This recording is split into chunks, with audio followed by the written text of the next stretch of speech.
The following program presents principles designed to promote good health and is not intended to take the place of personalized professional care. The opinions and ideas expressed are those of the speaker. Viewers are encouraged to draw their own conclusions about the information presented.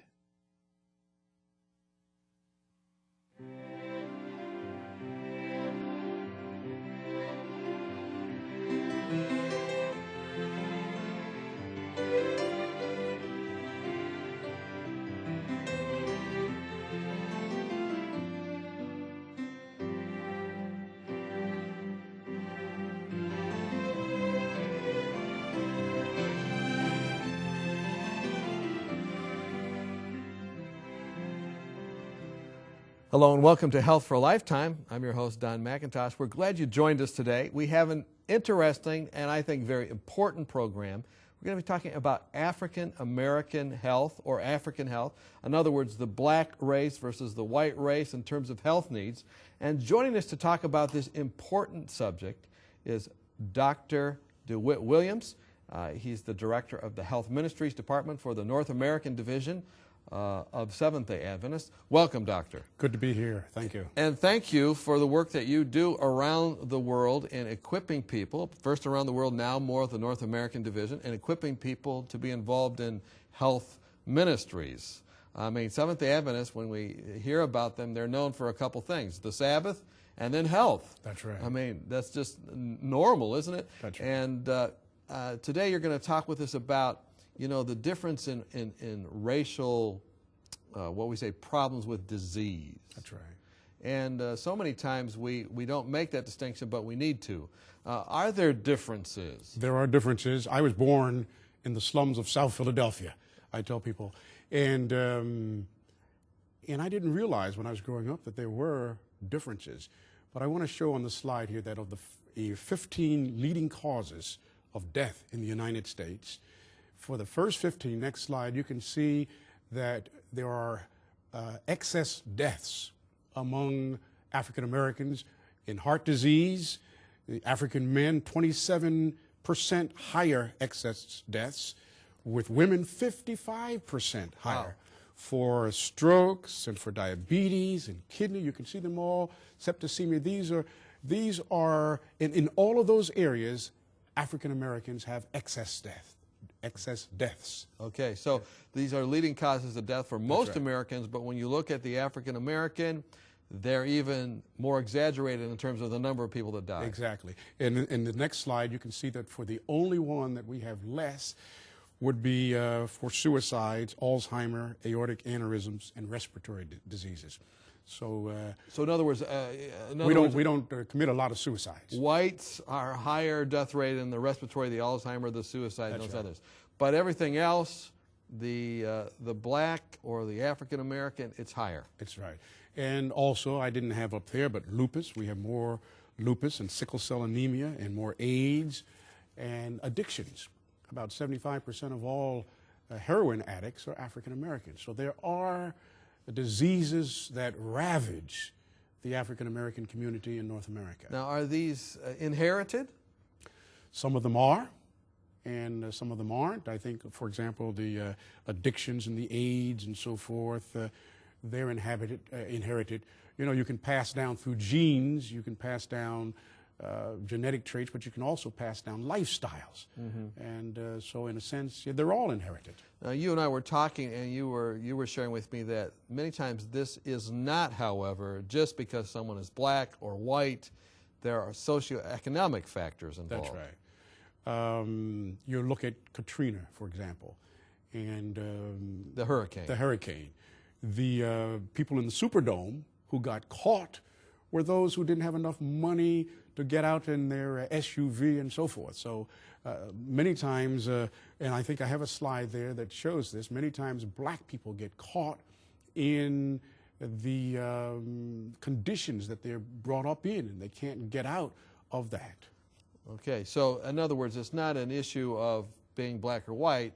Sometimes it's the accessibility of things that could help us be healthier. That's right. Many of the black people don't have insurance. They don't have coverage to go in. I go every year to get my teeth I go twice a year, like they say you should do, to get it cleaned, to get them cleaned and so forth. But how many black people go and get their teeth cleaned every year twice? So, you know, I think we have a graphic looking at the disparity in dental care. Work us through that. Well, as you can see here in the number of visits, that for white people, number of visits 33, untreated cavities 24, and you can see the blacks, it's higher. 43. It's just higher. And then Hispanics. Hispanics, it's possibly even higher in some sense. And many of the studies are showing now that the condition of your teeth has a lot to do with the condition of your body. The bacteria that are on your teeth can migrate down to your heart and can migrate to different parts of your body. So keeping your teeth clean and repaired is an index to your health. Right. I mean, every dentist watching would be very happy with you, doctor. Hey, look, and you know, I know you have more of that. We won't look. You've made the point. In other words, it's not just an issue of being black or white. Sometimes it has to do with the socioeconomic disparity and kind of the situation maybe we inherit, not physically speaking, but you know, socioeconomically. But you want to make a point, I think, in this program that, hey, there is something that's going to help every culture. That's right. And we're going to move into that. What's the big thing we can do no matter what color our skin is? I believe that God made human beings to move, for action, for movement.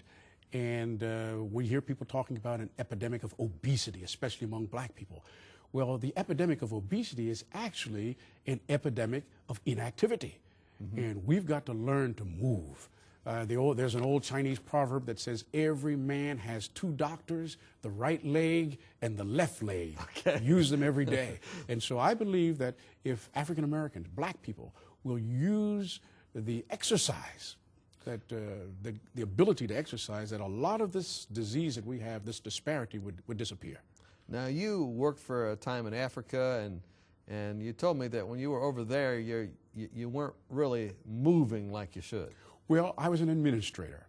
I was a president of... Listen up, administrators. You know, I looked administrative. I had gained some weight, and I looked administrative. I came back, and they called me into the Health and Temperance Department, it was called at that time, and I started reading the book Ministry of Healing. And, you know, Mrs. White talks about moving. And I said, if I'm going to be in this department, I'm going to have to move. Now, did they pick you because they think you needed the department? No, I don't think so, but I did need it. It right. actually saved my life. You know, when I first came in, I got a call from Trinidad. They wanted me to be in a half marathon. They said, we want you as one of the, you know, in the department to come and lead out in the half marathon. So I figured, I said, well, you know, I better start training. This was maybe in... I guess we'd say December. And so I started training a little bit. And I called my friend Jimmy Street. I said, Jimmy, I need to get up to a half marathon. It's 12.1 miles. And he says, well, you know, if we run on the track, he said, I'm going to leave you. So he said, no, if you run on the street, I'm going to leave you. Come and run on the track. And that's what I did. And he would run around and pass me as I was walking. But, you know, I kept on walking and kept on running and kept on doing what I could. And by the time that marathon in April, I had moved up to 4 miles. Oh, so like, was that 1 or 2 months? You moved up to 4 miles from 4 nothing? 4 miles, running, jogging 4 miles. So, and then when I went to Trinidad for the race, they put me up in the front of the race. And for the 4 miles, I was good.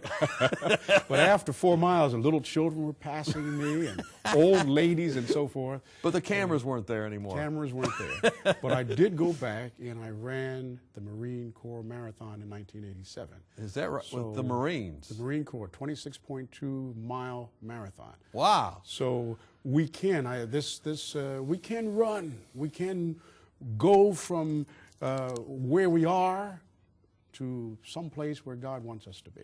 Well, that's the good news. I mean, you're a living testimony that just because you're not listening to the two doctors, the right and the left leg, doesn't mean that's it. You can move. That's right. Great.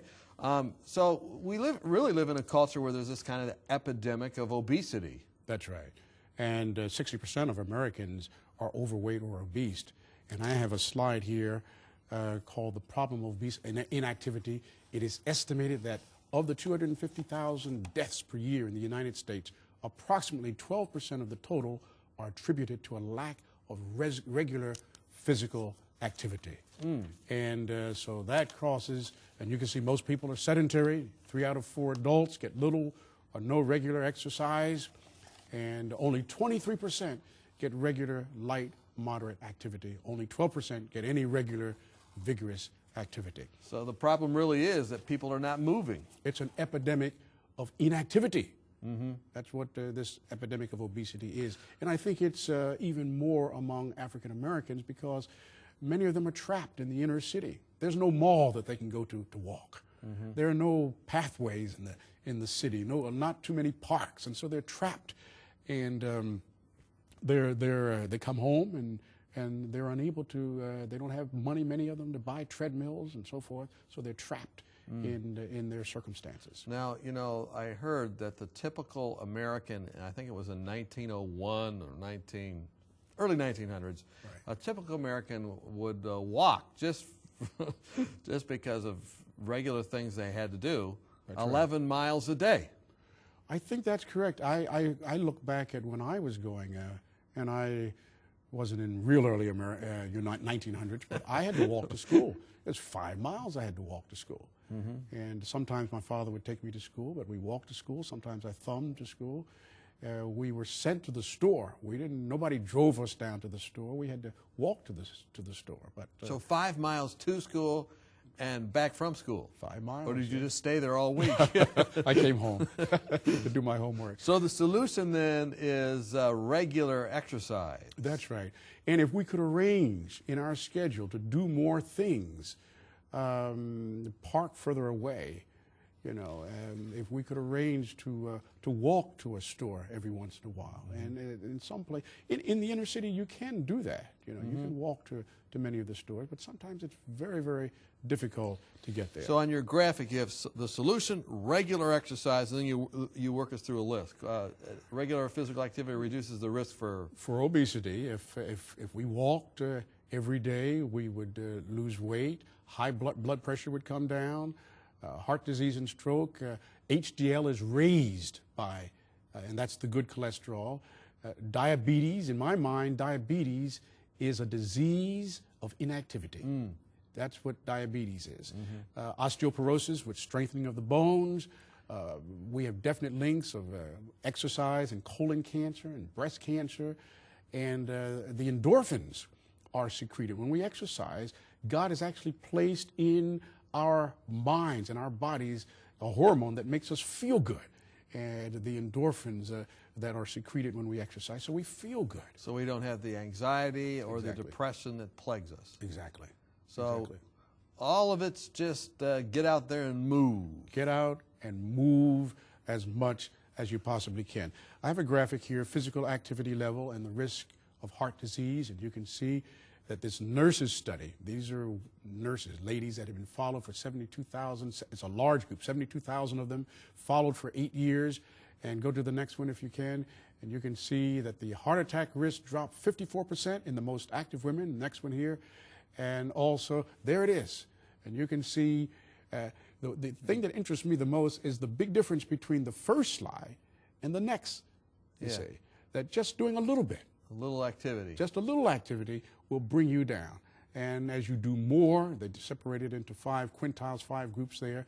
And the most group, of course, had the least amount of heart disease. So, and nurses, by the way, are usually very unhealthy people. I'm a nurse, too. Of course, I'm not a female nurse, but male nurses, too, are very, very unhealthy. Like 98% of them smoke. Really, you would think that they're healthy, but many times they're not. No, they are on their feet a lot, though. Right. That is one good thing about nurses. Right. They're on their feet.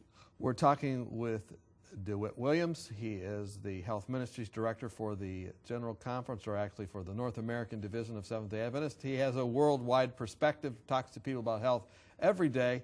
And when we come back, we're going to be looking closer at the solution. No matter what our race or gender is, we're going to be looking more closely at exercise. Join us when we come back. Have you found yourself wishing that you could shed a few pounds? Have you been on a diet for most of your life, but not found anything that will really keep the weight off? If you've answered yes to any of these questions, then we have a solution for you that works. Dr. Hans Deal and Dr. Eileen Ludington have written a marvelous booklet called Reversing Obesity Naturally, and we'd like to send it to you free of charge. Here's a medically sound approach successfully used by thousands who were able to eat more and lose weight permanently without feeling guilty or hungry through lifestyle medicine. Dr. Deal and Dr. Ludington have been featured on 3ABN, and in this booklet, they present a sensible approach to eating, nutrition, and lifestyle changes that can help you prevent heart disease, diabetes, and even cancer. Call or write today for your free copy of Reversing Obesity Naturally, and you could be on your way to a healthier, happier you. It's absolutely free of charge, so call or write today. Welcome back. We're talking with DeWitt Williams. He is the Health Ministries Director for the North American Division of Seventh-day Adventist. If you aren't familiar with how they're organized, there's, I think, I have 13 divisions, maybe 14 now, as this church expands around the world, some 15 million, 20 million people attending on weekends. And it's a huge group of people that are known basically for two things, the Sabbath and health. And you're kind of leading out in that health aspect. People that are coming into the church, many people coming into the church, thousands every day, are drawn many times by this message of health. And your primary role is to equip people to do health ministries, isn't that right? First, we want to get them to live it, accept it and live it, share it with their families, and then share it with their family and their friends, yes. So for some people, they come into the church because of health things. Other people come in maybe through evangelistic meetings, and they need to be kind of discipled in this area as well. I mean, this program will air, different times, but every year you have, I have a flyer here, you have a health summit, I think one both in the early part of the year, January, at the end of January, first part of February, and then you have another one depending on the year, and again, this will be aired a number of times, but you do training sessions across the United States. That's right. We do one in Florida in the last week of January and the first week of December. It's a whole week of training, and this year we had about 500 people to come to it. We started one last year in Portland, Oregon. We call it Health Summit West, and we had 300 people to come to that one.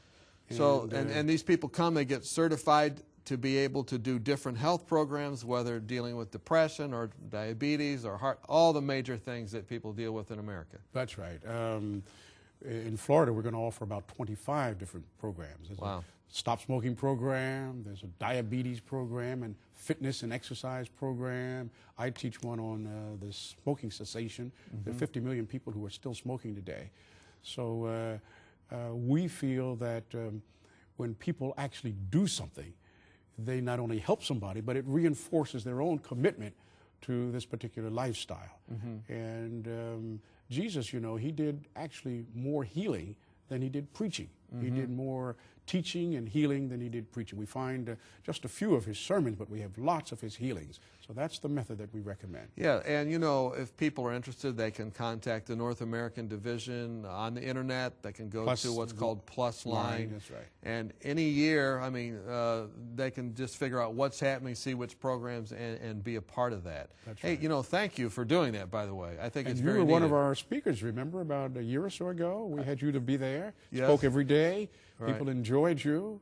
Yeah. And we need to get you to come again. All right. Well, I'll take you up on that. Okay. So we've been talking, though, about African American or black, the black race versus the white race versus, different races and some disparities in the program. So far, we've talked that there really are big problems in terms of the amount of people dying that are black versus white from the killers that kill all of us. Right. But what you've suggested is, you can look at that, but really there's something that all races need, and that is exercise. That's right. And we want to continue that. I think you have some other things you want to share about the importance of exercise. Then hopefully at the end you'll give us some practical ways. You've already said you ran a marathon, which was impressive to me. I've never done that. 26.2 miles. Yeah. And the interesting thing is when you compare African Americans with Africans, who do get a lot of exercise, you'll find out that they don't, for the majority, Africans are not overweight. You've seen the runners from Kenya who run Yeah, these they always win. thin. They win too, but they're thin. And the majority of Africans are not overweight. Their jobs make them work. The economy where they live, they're poor also, but their economy keeps them walking, keeps them moving, and they don't have the diseases that we have, the African Americans have. You rarely hear of an African who has diabetes or heart disease or many of these diseases that we were talking about. They don't have them. They're our ancestors. So it doesn't have to be, it's not a genetic thing, it's a lifestyle thing. I believe so, yes. Now, there are some diseases I think that we do inherit that is genetic. Basically, the African American has his skin color blocks out a lot of the rays of the sun, and he doesn't get vitamin D that much. Ultraviolet light is not absorbed, and so there are diseases like Sickle cell, you've got too. We've got a problem with sickle cell and lupus. But the disease I wanted to mention, prostate cancer, for example. We have high rates of prostate cancer, and I believe basically it's because we don't get enough vitamin D and sunshine. But back to exercise. Back to exercise here in America. I have a slide, physical activity and blood pressure. Okay. And you can see that among those who are really fit, that low fit, I think it should be just the opposite there, but the low fit, well, that's deaths. That's right. More deaths you can see among those who are low fit. That's right. That's the deaths. You can see that. The next slide, you can see risk of diabetes changes also. Okay. With you can Physical see that activity. As the activity increases, you can see that deaths decrease. And then overall health, my next slide, moderate activity and health. You can see that one there, moderate activity and health. You can see that really unfit, more deaths, moderately fit. And that you can see very nicely that just doing a moderate amount of exercise brings you down from 64% down to 26%. And that's mortality rate, the 64% versus 26. That's right, the mortality rate. And then if you're super fit, you're just 6% less, that's just a 6% difference. So the biggest difference is from becoming unfit to moderately So fit. in other words, you don't have to do a marathon for the Marines like you did. That's But right. if they're walking around the track with their friend, what was his name? Speedy? Jimmy Street, yes. Oh, Jimmy Speedy. Street. If they're walking around the track, they're going to get a lot of benefit from that. They have to plan it in, and this is what I do now, is I plan in my exercise. Once I realized how important exercise was to me, then I've actually made it a part of my daily routine. Just like I get up in the morning and eat my breakfast and go to work, have my devotions and so forth, exercise now is a part of my routine. First thing I do when I get up in the morning, because I need sometimes, some of those days when I get up, it's cold, it's raining and so forth.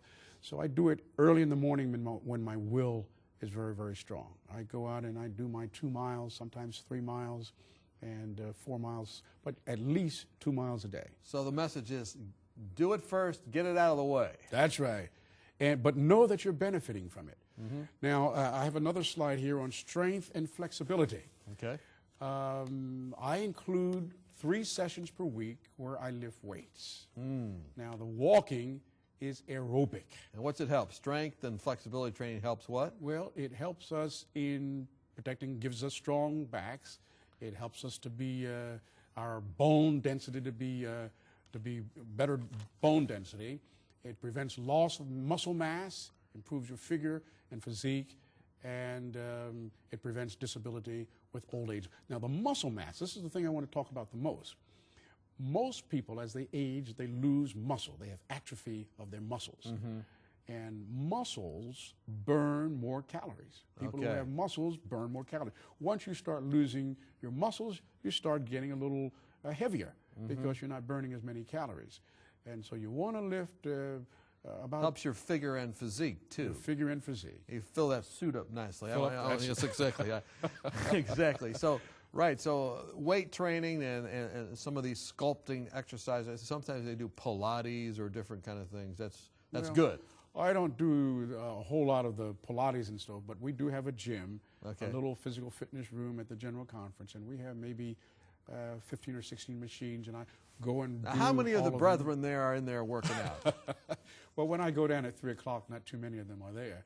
But after work, the room is pretty busy. We have some treadmills there, and we have, I won't ask about specific departments. no, but- don't ask about specific departments. But we do a lot of exercising, and I try to get, I send around my notices and try to get people down there 2 and 3 times a week. Now, you use a pedometer. Yes, a pedometer. Now, the advantage of a pedometer, and I usually have mine, but I lost mine. The advantage of a pedometer is you know accurately how many steps you've taken. And you start off trying to target 2,000 steps a day. That's what you want to do, and that's a pedometer. You can go to Walmart and get a little cheap pedometer. I lose mine. They clip on your belt, and when you bend over, they pop off. So focus on getting your 2,000 miles. 2,000 steps. Excuse me. 2,000. Man, you are in good health. Get your 2,000 steps, and you want to move up to 10,000 steps. So A day. A day. 10,000 steps is where you want to be. So when your wife says, go out and do this, you say, thank you, honey, I need 700 more steps. That's right. That's right. And you'd be surprised to know, when I first put on my pedometer, I thought I was doing a lot of walking in my day because I parked my car far away. It came back, I was doing about 4,000 steps. Uh-oh. So then that's why I do my 2 miles in the morning when I go out. That gives me about 4,000 steps to begin with. Now, you're a man of faith. You're a minister as well as, the Health Ministries Director for the North American Division. There was a statement from Ellen White that really gripped you, and I think you want to close with that. Right. And let's look at that.